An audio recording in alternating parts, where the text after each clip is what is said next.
Professional examination board का नया calendar आ चुका है, जिसमें एमपी पुलिस कांस्टेबल की एग्ज़ाम डेट जो है वो 8 जनवरी से स्टार्ट होना निर्धारित की गई है।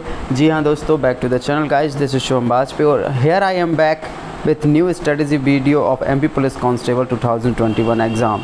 हम यहाँ पर फिर से एक बार आपके सामने हाजिर हैं स्ट्रेटजी वीडियो लेकर। एमपी पुलिस कांस्टेबल की तैयारी कैसे करना है। बहुत दिन से हमारे जितने भी व्यूवर्स हैं वो कमेंट करके हमसे बार बार एक ही चीज़ मांग रहे थे कि एक स्ट्रेटजी पर वीडियो बनाइए, हम कैसे एमपी पुलिस कांस्टेबल की तैयारी करें और कैसे हम इस एग्ज़ाम में सक्सेसफुल हों, उस पर एक वीडियो आप ज़रूर बनाइए। तो मैंने कुछ पॉइंट नोट आउट किए हुए हैं जो आपके एग्ज़ाम के दृष्टिकोण से अति महत्वपूर्ण हैं। आप इनको एक मेरी सलाह मान सकते हैं, मेरी टिप्स एंड ट्रिक्स मान सकते हैं, जो आप एग्ज़ाम में फॉलो करेंगे तो आपको ज़रूर इम्प्रूवमेंट दिखेगा अपनी तैयारी में।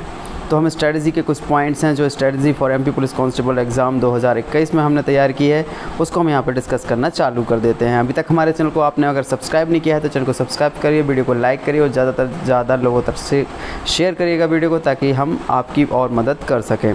तो ये है पहला स्ट्रेटजी, क्या कहती है कि गणित में जो चैप्टर आपसे बनता है पहले, उसकी प्रैक्टिस आपको पहले करनी है और जो चैप्टर नहीं बनता है उसको बाद में करना है।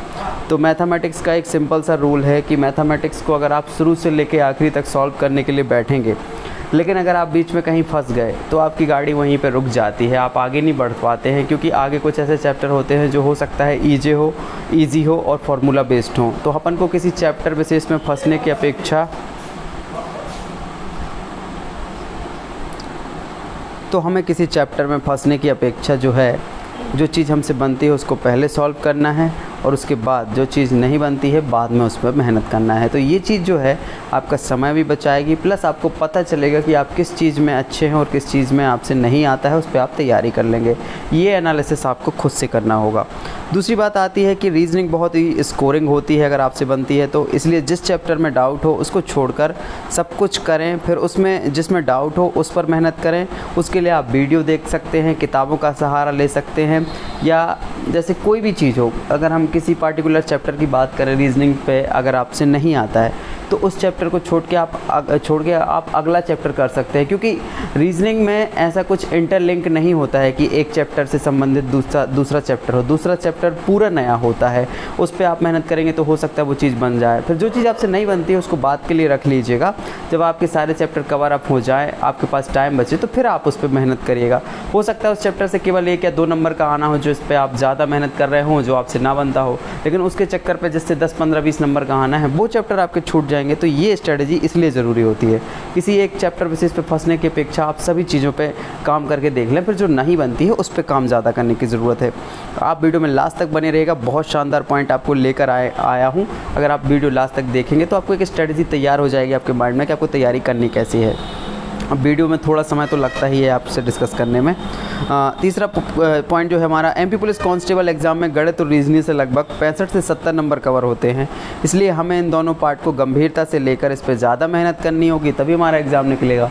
मतलब आपको अप्रॉक्सीमेटली 40 मार्क्स की मैथ और 30 मार्क्स की रीजनिंग जो है कंफर्म है। ये 70 के 65 भी हो सकते हैं और थोड़ा बहुत ऊपर नीचे हो जाता है 2-4 नंबर, लेकिन ये 65 से 70 नंबर आपके ज़रूर कवर अप होते हैं। अगर आपकी मैथ्स और रीजनिंग सॉलिड है तो आपका एग्ज़ाम कोई भी नहीं रोक सकता है। आप 10-12 नंबर यहाँ वहाँ से अगर आप तुक्के भी लगाएंगे तो आपके स्कोर करके आप 80-82 स्कोर आसानी से कर सकते हैं। लेकिन अगर आपका ये सेक्शन कमज़ोर है, एक सेक्शन को कमज़ोर है, उसका भी उपाय है, हम उपाय वो आगे डिस्कस करेंगे पॉइंट में, वो भी हम आपको बता देंगे कि अगर आपका ये मैथ्स और रीजनिंग वाला चैप्टर जो है, ये पोर्शन जो है अगर उतना स्ट्रॉन्ग नहीं है तो आपको क्या करना है। एमपी पुलिस कांस्टेबल एग्ज़ाम में माइनस मार्किंग नहीं है, हमें 100% पेपर को लगाना है, सभी गोले भर के आना है और जो बन रहा है उसको पहले कर लेना है और जो नहीं बन रहा उसको छोड़ देना है। फिर बाद में जब आपके पास टाइम बचे उस पर आप काम कर सकते हैं। मध्य प्रदेश जीके और करंट अफेयर कितना भी ज़्यादा अगर आप इस पर मेहनत कर लेते हैं, दोनों को मिलाकर परीक्षा में 20 या 15 नंबर से ज़्यादा का नहीं आना है। इसलिए इस सेक्शन पर ज़्यादा समय देने की ज़रूरत नहीं है, क्योंकि यह इतना स्कोरिंग नहीं हो पाएगा। कुछ बच्चे क्या करते हैं कि पूरा समय जीके पढ़ते रहते हैं और उनको लगता है कि हम पढ़ाई कर रहे हैं, जबकि एमपी पुलिस कांस्टेबल एग्ज़ाम में पूरा खेल जो है वो गणित और रीजनिंग के बीच होता है। तो हमें जो अपना पूरा फोकस है वो गणित और रीजनिंग पर रखना है, ना कि हमें एमपीजी के करंट अफेयर और जनरल साइंस पे चले जाना है। गणित और रीजनिंग के बाद अगर हमें किसी सब्जेक्ट पर मेहनत करनी है तो वह है सामान्य विज्ञान। पर जो 15 से 20 नंबर आपके कवर करती है।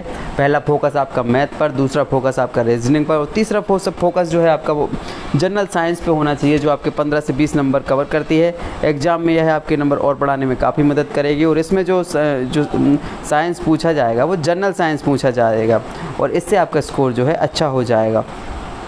बहुत से लोगों का सवाल होता है कि वैसे तो विज्ञान एक बृहद सब्जेक्ट है, लेकिन एमपी पुलिस कांस्टेबल के हिसाब से कितना पढ़ना है, कैसे पढ़ना है, तो इसका जवाब आपको कैसे मिलेगा। आपको दैनिक जीवन से जुड़ी विज्ञान और उससे जुड़े प्रश्नों को ही लगाना है, उनकी प्रैक्टिस करना है। और इसके लिए सबसे अच्छी बुक होती है लूसेंट की ऑब्जेक्टिव टाइप वाली बुक, उसको ख़रीद लें। इसमें विज्ञान के सारे प्रश्न हैं जिनको हम लगा सकते हैं और आप अंदाज़ा इसका आपको लगाना है कि इसके प्रश्न एमपी पुलिस, अगर आपको इसका अंदाज़ा लगाना है एमपी पुलिस कांस्टेबल में कैसे प्रश्न आते हैं, तो उसके लिए आप उसके प्रीवियस ईयर के पेपर भी उठा सकते हैं। आप यूट्यूब पे प्रीवियस ईयर सीरीज़ देख सकते हैं। ऑनलाइन वेबसाइट बहुत सारे क्वेश्चन आंसर्स प्रोवाइड करती हैं, उसको उठा सकते हैं। और ये सब नहीं करना है तो हमने खुद अपने एसबी स्टूडियो के माध्यम से 40 कैप्सूल वीडियो बना रखे हैं, जिसमें हम लगभग 1000 विज्ञान के प्रश्न कवर करते हैं और साथ ही इसी कैप्सूल वीडियो में हम 1000 एमपीजीके के प्रश्न भी कवर करते हैं, जिसकी प्लेलिस्ट हमने बना रखी है, जिसकी लिंक आपको डिस्क्रिप्शन में मिल जाएगी। आप हमारे चैनल पर चेकआउट करके शुरू से लेके कैप्सूल नंबर 1 से लेके 40 तक के कैप्सूल वीडियो ज़रूर देखिएगा। इन सारे पीडीएफ, इन सारे वीडियो के जो पीडीएफ हैं, इन कैप्सूल वीडियो के जो पीडीएफ हैं, उसके जो पीडीएफ है वो आपको हमारे टेलीग्राम चैनल पर मिल जाएगी, जिस टेलीग्राम चैनल की लिंक आपको डिस्क्रिप्शन में मिल जाएगी। ये सारी बातें आपको पता हैं पहले से ही। विज्ञान की प्रैक्टिस के लिए सबसे अच्छा तरीका ये है कि आप यूट्यूब पर एमसीक्यू टाइप क्वेश्चन भी देख सकते हैं विज्ञान के, और यही तरीका है कि आप मध्य प्रदेश जीके और करेंट अफेयर्स के लिए भी यही तरीका अपनाइए। ये मेरी व्यक्तिगत रणनीति है जो मैंने फॉलो की थी। आपको जैसा अच्छा लगे आप वैसे तैयारी कर सकते हैं, ये मेरी एक सलाह है अगर आपको अच्छा लगे। क्योंकि अगर आप बुकीस वे में जाते हैं जनरल साइंस पढ़ने या कोई चैप्टर से साइंस पढ़ रहे हैं आप, या वन लाइनर्स ना पढ़ के पूरी थ्योरी पढ़ने बैठ जाते हैं, तो आपका समय अतिरिक्त लगेगा। आपके पास समय उतना है नहीं, तो आपको जो है वन लाइनर्स में एमसीक्यूज टाइप में उस टाइप से आपको तैयारी करनी है, ताकि आपका 101 डेज़ में आपकी जो तैयारी है वो ओवर फिनिश हो जाए और आप अच्छे स्कोर कर पाएँ। विज्ञान की प्रैक्टिस के लिए सबसे अच्छा तरीका है कि आप YouTube पर MCQ टाइप क्वेश्चन भी देख सकते हैं। ये आपको बता चुका हूँ मैं। मध्य प्रदेश पुलिस कांस्टेबल के एग्ज़ाम में गणित बहुत ही सरल स्तर का पूछा जाता है, ज़्यादा जटिलता वाले प्रश्न नहीं पूछे जाते हैं। कुछ प्रश्न तो ऐसे होते हैं जो ज्यामिति से होते हैं, केवल सूत्र में मान रखने पर उसके आंसर आ जाते हैं। तो हमें किसी भी प्रश्न को छोड़कर नहीं आना है, सभी फार्मूलों को याद करना है। और लगभग जैसे पूछ लिया कि आयत का क्षेत्रफल क्या होगा, तो बाकी वैल्यूज़ आपको क्वेश्चन में दी हो गई, और अगर आपको आयत के क्षेत्रफल का फॉर्मूला नहीं पता है तो आप उस क्वेश्चन को कैसे करेंगे। तो कहने का मतलब ये है कि नॉर्मल वृत्त का क्षेत्रफल, आयत का क्षेत्रफल, वर्ग का क्षेत्रफल, गोले का क्षेत्रफल और ऐसे जो त्रिभुज का क्षेत्रफल, ऐसे जो नॉर्मल ज्यामितीय फॉर्मूले होते हैं उनको कंप्लीट करना है आपको। तो कहने का मतलब ये है कि गणित में बहुत सारी चीज़ें ऐसी होती हैं जो देखने में हुआ लगती हैं, लेकिन सॉल्व करने के बाद बहुत ईजिली हो जाती हैं। तो ऐसे छोड़ना नहीं है, थोड़ा उससे जूझना है। तो वो जूझना कब है? एग्ज़ाम हॉल में नहीं जूझना है, आपको यहाँ जूझना होगा, ताकि वो चीज़ जो है आपको एग्ज़ाम सेंटर में वहाँ पे क्लिक कर जाए। तो ये होती है कि गणित में बहुत सारे प्रश्न ऐसे भी होते हैं जिनको अपन टेक्निक से सॉल्व करें तो with in a second answer आता है, लेकिन वो देखने में सरल लगते हैं और अपन इजी मेथड से उसको सॉल्व करने में लग जाते हैं तो वो लेंदी हो जाती है और काफ़ी टाइम कंज्यूमिंग हो जाती है।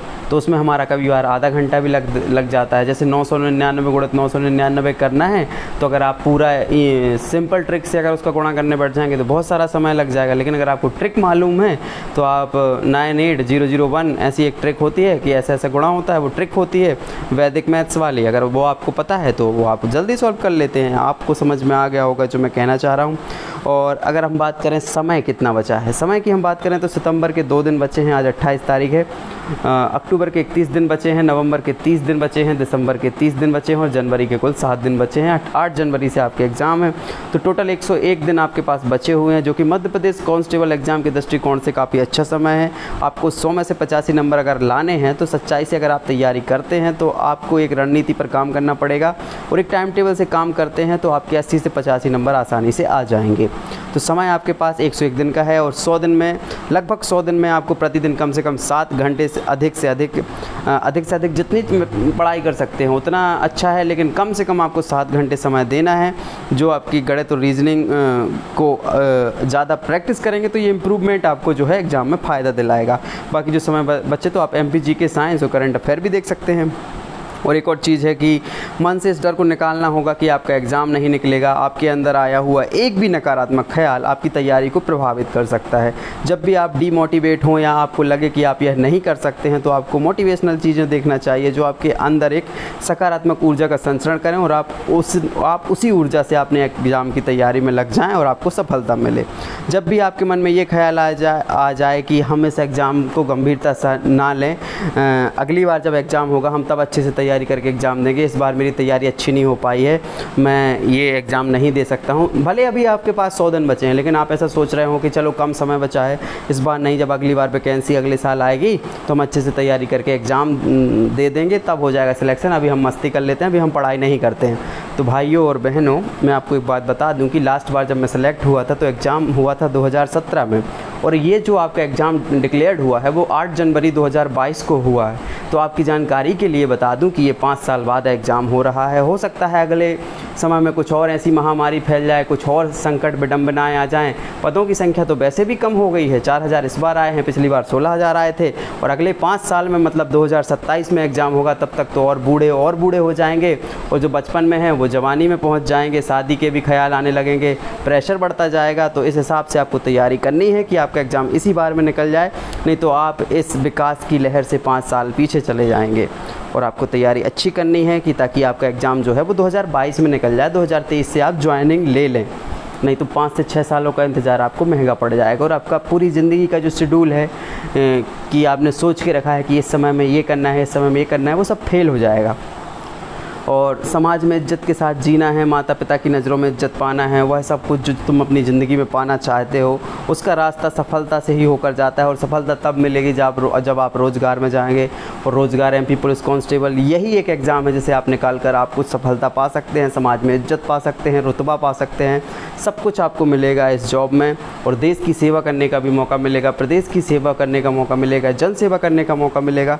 इन सारी चीज़ों को देखते हुए एक इज़्ज़तदार नौकरी मिलेगी। तो अगर आप इस सबको पाना चाहते हैं तो आपको जी जान से इसमें लगना ही पड़ेगा, ठीक है।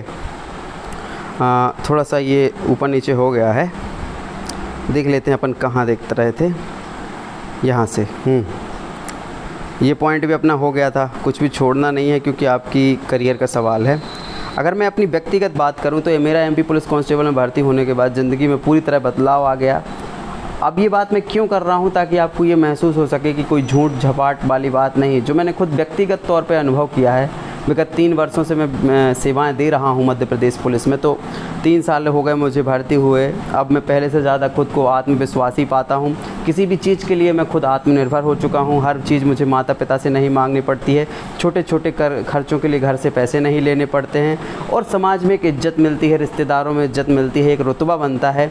और ये आपकी ज़िंदगी का एक टर्निंग पॉइंट होता है। जो आपकी बुराई कर रहे होते हैं वही आपकी तारीफ़ करने में लग जाते हैं, और साथ ही किसी सफलता के लिए आपका ही उदाहरण देने लग जाते हैं, ठीक है। और बात करते हैं, वैसे तो बचपन से ही हम पढ़ाई लिखाई कर रहे हैं, लेकिन अब ये बचे 100 दिनों में अगर हमने सच्चे तन मन धन से मेहनत कर ली तो आपकी वह जो 22, 23, 24, 25 सालों की जो पढ़ाई है, क्योंकि कोई 25 साल से पढ़ रहा है, कोई 24 साल का है तो 24 साल से पढ़ रहा है, कोई 23 साल का है तो 23 साल से पढ़ रहा है, तो अलग अलग कैटेगरी के लोग एग्ज़ाम देते हैं।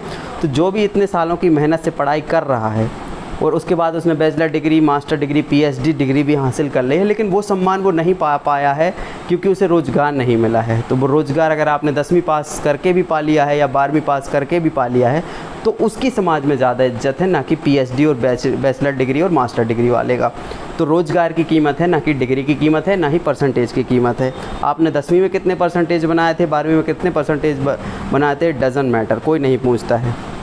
करना क्या होगा, करना ये होगा कि रोज़ उठने बैठने, सोने, खाने पीने का समय निर्धारित करना होगा।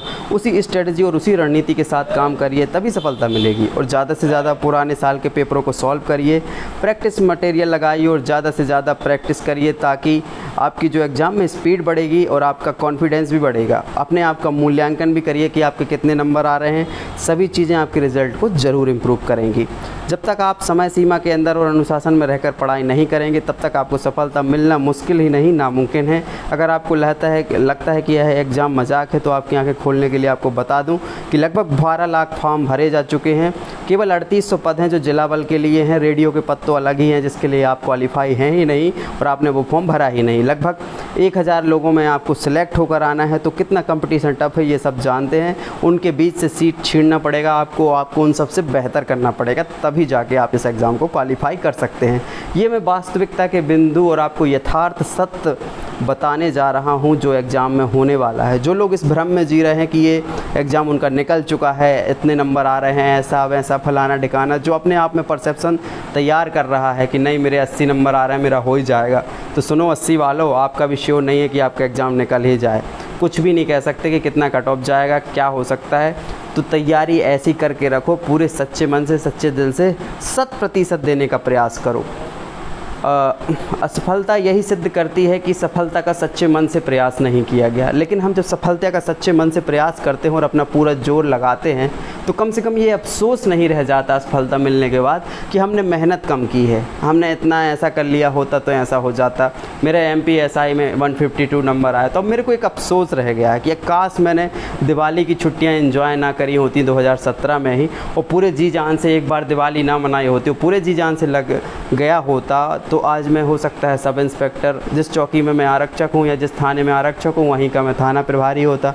तो ये मलाल ना रह जाए। ये मलाल क्या है कि असफलता का जो अनुभव है वो दूसरों से ही लेना चाहिए। अपनी अपनी असफलता देने बैठ जाओगे तो समय बहुत बीत जाएगा।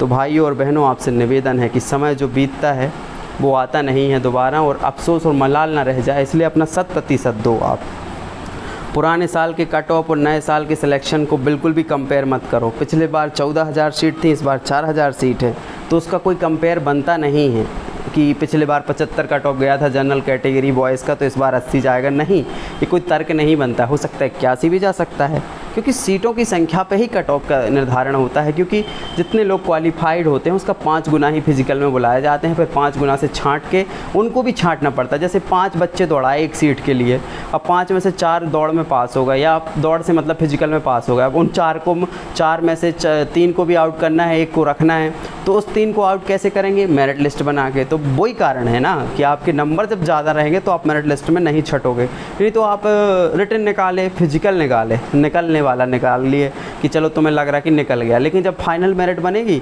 तुम्हारा नाम फाइनल मेरिट में आएगा नहीं, क्योंकि नंबर कम है, क्योंकि उनको तो टॉप 4000 उठाने हैं। तो ये कहानी है। तो कहानी को समझो, आप अपने भ्रम को त्याग दो, भ्रम को मुक्त हो जाओ, और तरीके से इस वीडियो को पूरा देख के और अपने जी जान से लग जाओ कि ये आखिर डरा नहीं रहा हूँ, कोई आपके मन में ये भ्रांति पैदा नहीं कर रहा हूँ कि ये बहुत बड़ा हुआ है, ये एग्ज़ाम आपसे निकल नहीं सकता है। बहुत ही इजी एग्ज़ाम है, बस जो सच्चे मन से 6-7 घंटे रोज़ देता है इन 100 दिनों में, उसका एग्ज़ाम निकलना तय है, कोई रोक नहीं सकता है। और जो भी मार्गदर्शन लगता है उसके लिए मैं बैठा हूँ। आप मेरे किसी भी वीडियो में जाके अपने कमेंट के माध्यम से पूछ सकते हैं, टेलीग्राम में पूछ सकते हैं, व्हाट्सअप में पूछ सकते हैं, कॉल करके पूछ सकते हैं, हमेशा आपके लिए उपलब्ध हूँ। तो आप जो भी ऐसा डाउट है कि इसके बिना कुछ चीज़ें हो नहीं रही हैं, या कुछ भी डाउट है, मतलब रिटन एग्ज़ाम से लेके ट्रेनिंग तक, क्योंकि मैंने सब कुछ देखा है और मैं सबसे फेस करके आया हूँ, तो उसकी ऑथेंटिक जानकारी मैं आपको दे सकता हूँ नियमों के अनुसार। तो उसमें आपको दिक्कत नहीं आएगी, आप मेरे से मार्गदर्शन ले सकते हैं। प्रैक्टिस करने के लिए अभी आपको यह बताने की ज़रूरत है नहीं कि आप प्रैक्टिस कहाँ से करनी है, कैसे पढ़ना है, वो सब आप लोग जानते हैं।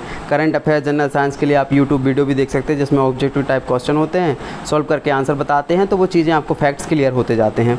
बाकी किसी तरह समस्या के लिए आपको बता दिया कि आप टेलीग्राम चैनल, व्हाट्सअप लिंक या डिस्क्रिप्शन में जो दिया गया है, इस वीडियो के डिस्क्रिप्शन में सारी लिंक्स दी गई हैं, वहाँ पर जाके आप मेरे से जुड़ सकते हैं और उन चीज़ों का आप सॉल्यूशन पा सकते हैं, अपने डाउट्स का सॉल्यूशन डाउट का सॉल्यूशन भी पा सकते हैं। प्लस हमने MPGK के टॉप 500 क्वेश्चन की सीरीज़ भी चला रहे हैं, उसको देख सकते हैं। 40 कैप्सूल वीडियो बना चुके हैं जिनमें लगभग 2000 हमने प्रश्न 50 क्वेश्चन आंसर का जो है हमने एक सीरीज़ बनाई है। तो एक कैप्सूल वीडियो में 50 क्वेश्चन होते हैं, तो हम 40 बना चुके हैं, तो लगभग 2000 MCQ हम उसमें कवर कर चुके हैं। और मैं शुभम वाजपेयी मध्य प्रदेश पुलिस में कांस्टेबल के पद पर पदस्थ हूँ। आप सभी को यह जानकारी देने का मेरा उद्देश्य केवल इतना है कि मैं अनुभव से आप सभी की मदद कर सकूँ, और किसी भी प्रकार से आपको भ्रमित करने का या आपको नुकसान कराने का मेरा कोई उद्देश्य नहीं है। जो भी बात लिखी, पढ़ी या बताई गई है, मैंने उसे खुद पढ़कर देखा है। इस वीडियो का उद्देश्य मात्र आपको मार्गदर्शन करना है। आगामी मध्य प्रदेश कांस्टेबल एग्ज़ाम की परीक्षा के लिए शुभकामनाएं। धन्यवाद। जय हिंद, जय भारत।